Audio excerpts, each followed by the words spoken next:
It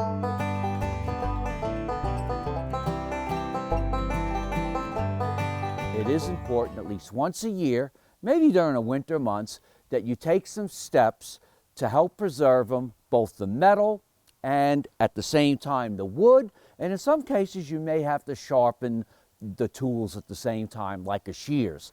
This is an old stall cleaner, and we now use it as an antique, and we have a mixture that preserves the metal and also the wood, so it almost looks brand new. I guess a couple things you need to consider is you need to first clean your tools.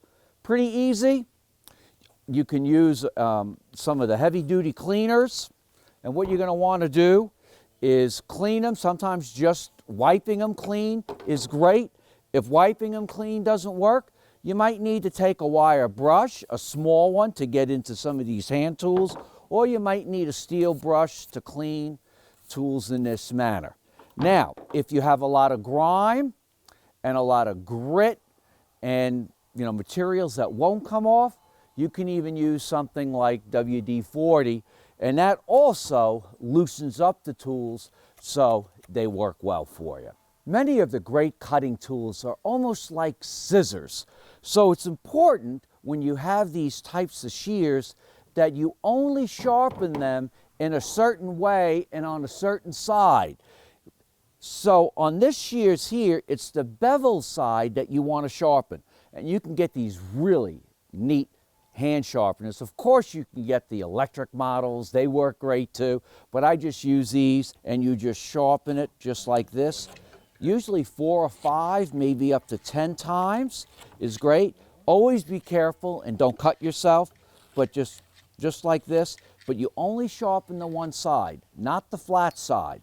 The same thing is going to be true of hedge trimmers. So when you're done, you can go and cut grass, and the grass doesn't lay between the blades. So it's important on your grass clippers or your shears that you just sharpen just like this, and you can see. And then once you're done, you turn it over and you sharpen the other side. Don't wear good clothes when you're doing this. Wear things that you could throw away, maybe even an old raincoat, but I do recommend gloves. Keep in mind there's different types of tools nowadays. Some of the tools are made of plastic, so there are, and you can see this one here has been in the sun too long, and it's starting to fade, and it will at some point start breaking down. So there are some protectants that are a little different than waxes. They're polymers, and they're UVB, UVA, and sun resistant. They use them on boats and so forth.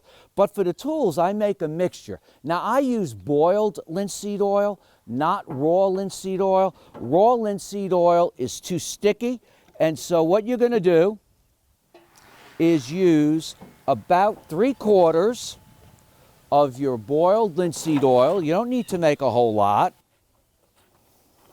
And you can either use, some people use paint thinner, some people use turpentine. So what we're going to do is we're going to put about 1/4 of turpentine, mix the two together, and then you take a paintbrush. You can just go ahead and paint the tools at the same time. You can come in here and treat the shovel itself. Just let them stay outside and dry. And when you're done, you're going to have something that looks like this that will help prevent it from rusting, and it really helps the wood and preventing it from splintering.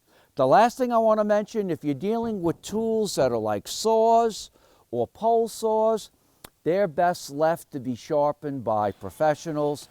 If you have lawn mowers and you have rotary blades, usually there's a specific angle, but I think for about less than $10, you can have your pole saws or hand saws sharpened, and they're just brand new.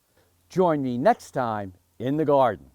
For more garden tips, go to inthegardenradio.com.